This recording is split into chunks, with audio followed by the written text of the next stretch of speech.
When Mark passed away, it felt like the world stopped spinning. 20 years of marriage, and suddenly, I was left alone in a house that echoed with silence. The walls still held his laughter. His scent still lingered on the pillow, and yet he was gone. Grief is strange. It hits you in waves, sometimes gentle, sometimes like a violent storm. But what I didn't expect was how it would affect my son, Tyler. Tyler had always been close to his dad. They bonded over Sunday football, midnight snacks, and long talks in the garage while fixing up the old Mustang. He was only 19, but he'd always been mature for his age. Responsible, thoughtful, strong. But after Mark's funeral, something inside him changed. First, it was small things. He stopped hanging out with his friends. He'd skip meals, stay up all night, and spend hours just sitting in the living room staring at old photos of the three of us. I chalked it up to grief. We all process it differently, right? But then the mood swings started. One moment he'd be quiet and distant. The next he'd lash out over the smallest thing. I remember one evening I was folding laundry in the living room, and I mentioned how much his dad used to love this old navy sweater. Tyler snapped. He shouted that I should stop talking about Dad like he wasn't coming back. His voice cracked, and I saw the tears forming in his eyes before he stormed out of the house. I stood there holding the sweater, trembling. I tried to talk to him. I asked him to open up to let me in, but he just shut down completely. "I'm fine, Mom. Just leave me alone," he'd say. It broke my heart to see him carry such pain with no outlet. One night, I found him in the garage sitting in the Mustang. The same car he and Mark had worked on every weekend for the past 5 years. He was gripping the steering wheel tightly, tears streaming down his face. I opened the door and sat in the passenger seat beside him. "He promised he'd never leave me," he said in a broken whisper. "He said he'd always be there." I placed my hand gently over his. "He is here, Ty. Just not the way we hoped." He didn't respond. But he didn't pull his hand away either. Over the next few weeks, Tyler became more protective of me.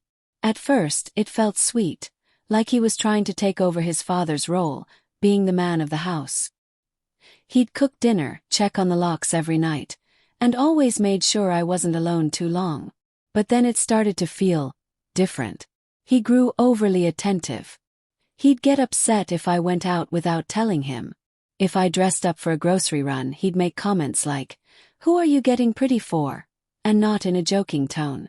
Felt possessive, strange, unsettling. One evening, I was getting ready for a small dinner gathering with some neighbors. I hadn't been out in months, and I needed some air. As I was putting on earrings in the mirror, Tyler appeared in the doorway. "You look beautiful," he said softly. His eyes lingered on me longer than they should have. I turned to thank him, but the way he looked at me made my stomach twist. There was something unfamiliar in his gaze, something that didn't belong between a mother and her son. I brushed it off. Maybe I was reading too much into things. Maybe I was just tired, emotional, confused. But the incidents didn't stop. One night, I was asleep in bed when I felt someone sit on the edge of the mattress. My eyes fluttered open, and in the dim moonlight, I saw Tyler. He was just sitting there watching me. "Tyler," I whispered, startled. "What are you doing?" He looked lost. "I had a nightmare," he murmured. "I just needed to make sure you were here." I sat up and hugged him, trying to comfort him. But even in that hug, something felt wrong. It lingered too long. His grip was too tight. When I tried to pull away, he hesitated before letting go. I began locking my bedroom door at night. I felt ashamed for even thinking anything was wrong. This was my son, the boy I raised. But grief warps people, and I didn't know who he was becoming. I started journaling everything, every strange moment, every odd conversation, every uneasy feeling. It made me feel sane, like I wasn't imagining things. Eventually, I reached out to a therapist. I told her about Mark's passing, about Tyler's behavior, and about my concerns. She listened carefully, compassionately, and then said something that stuck with me. Sometimes when someone loses the person they're most emotionally attached to, they try to recreate that bond with someone else, someone close, someone familiar. It sent chills down my spine. We began family therapy, and Tyler resisted at first.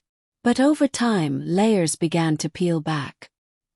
He admitted he felt abandoned, lost, like he had no one left to anchor him. He said he didn't mean to make me uncomfortable, that he didn't realize his behavior had crossed boundaries. He cried a lot in those sessions. So did I. It took months, but the fog started to lift. He began reconnecting with friends, picked up his college classes again, and most importantly, he began to heal. We talked more openly, and he even started helping at a local grief support group for young adults. One day he came home with a small box. "This was Dad's," he said, handing it to me. Inside was an old watch, Mark's favorite. I hadn't seen it since before the funeral.